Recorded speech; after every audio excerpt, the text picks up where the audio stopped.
ಲೋಕಸಮರಕ್ಕೆ ಕೇಸರಿ ಬ್ರಿಗೇಡ್ ಭರ್ಜರಿ ತಯಾರಿಯನ್ನ ನಡೆಸ್ತಾ ಇದೆ. ಇಂದಿನಿಂದ ರಾಜ್ಯದಲ್ಲಿ ಮೋದಿ ವಿಜಯ ಸಂಕಲ್ಪ ಯಾತ್ರೆ ನಡೆಯಲಿದೆ. ಬಿಜೆಪಿ ರಾಜ್ಯಾಧ್ಯಕ್ಷ ಬಿಎಸ್ ಯಡಿಯೂರಪ್ಪ ನೇತೃತ್ವದಲ್ಲಿ ಈ ಯಾತ್ರೆ ಆರಂಭ ಆಗುತ್ತೆ. ಬೀದರ್ ಜಿಲ್ಲೆ ಹುಮ್ನಾಬಾದ್ನಿಂದ ಯಾತ್ರೆಗೆ ಚಾಲನೆಯನ್ನ ಕೊಡಲಾಗುತ್ತೆ. ಬೆಳಗ್ಗೆ 11 ಗಂಟೆಗೆ ಹುಮ್ನಾಬಾದ್ನಲ್ಲಿ ಯಾತ್ರೆಗೆ ಚಾಲನೆ ಕೊಡಲಾಗುತ್ತೆ. ಕೇಂದ್ರ ಸಚಿವ ಪುರುಷೋತ್ತಮ್ ರೂಪಾಲ್ ಉಪಸ್ಥಿತರಿರ್ತಾರೆ. ಮಾರ್ಚ್ 19ರಂದು ಚಿಕ್ಕಮಗಳೂರಿನಲ್ಲಿ ಯಾತ್ರೆ ಅಂತ್ಯ ಆಗುತ್ತೆ. ಸಂಕಲ್ಪ ಯಾತ್ರೆ ಮುಖಾಂತರವಾಗಿ ಯಡಿಯೂರಪ್ಪನವರು ಕೂಡ ರಾಜ್ಯ ಪ್ರವಾಸವನ್ನ ಮಾಡಲಿರ್ತಾರೆ.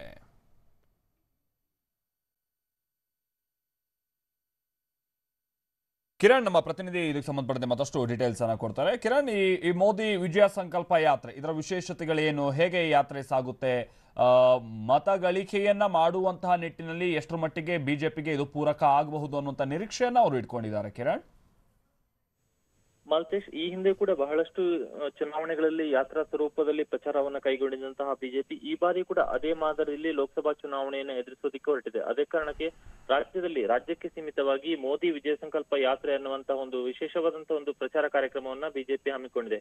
ಇವತ್ತು ಬೀದರ್ ಜಿಲ್ಲೆ ಹುಮ್ನಾಬಾದ್ನಲ್ಲಿ ಬಿಜೆಪಿ ರಾಜ್ಯಾಧ್ಯಕ್ಷ ಯಡಿಯೂರಪ್ಪ ಈ ಒಂದು ವಿಜಯ ಸಂಕಲ್ಪ ಯಾತ್ರೆಗೆ ಚಾಲನೆಯನ್ನ ಕೊಡ್ತಾರೆ. ಯಡಿಯೂರಪ್ಪ ನೇತೃತ್ವದಲ್ಲಿ ಸುಮಾರು 1 ತಿಂಗಳುಗಳ ಕಾಲ ಈ ಒಂದು ಯಾತ್ರೆ ನಡೆಯುತ್ತೆ.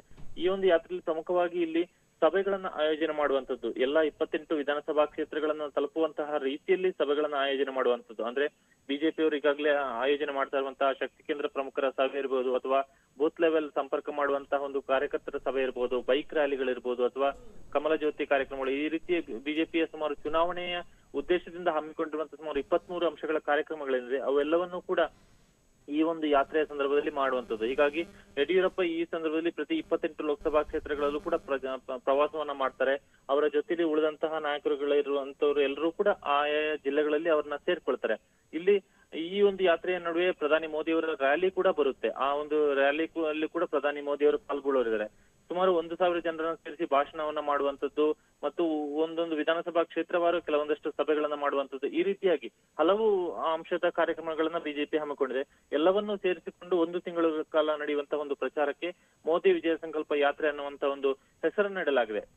ಇದು ಯಾವುದೇ ರೀತಿಯಲ್ಲೂ ಕೂಡ ರಥಯಾತ್ರೆ ಅಥವಾ ಇನ್ನಿತರ ರೀತಿಯಲ್ಲಿ ನಡೆದಿದ್ರು ಕೂಡ ಇಡೀ ರಾಜ್ಯವ್ಯಾಪಿ ಯಡಿಯೂರಪ್ಪ ಈ ಒಂದು ಯಾತ್ರೆ ಹೆಸರಲ್ಲಿ ಪ್ರವಾಸವನ್ನ ಮಾಡುವರಿದ್ದಾರೆ.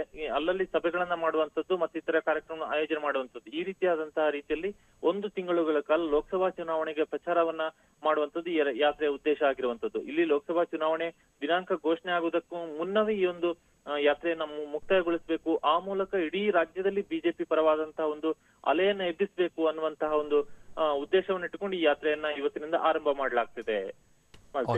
Thank you Kiran.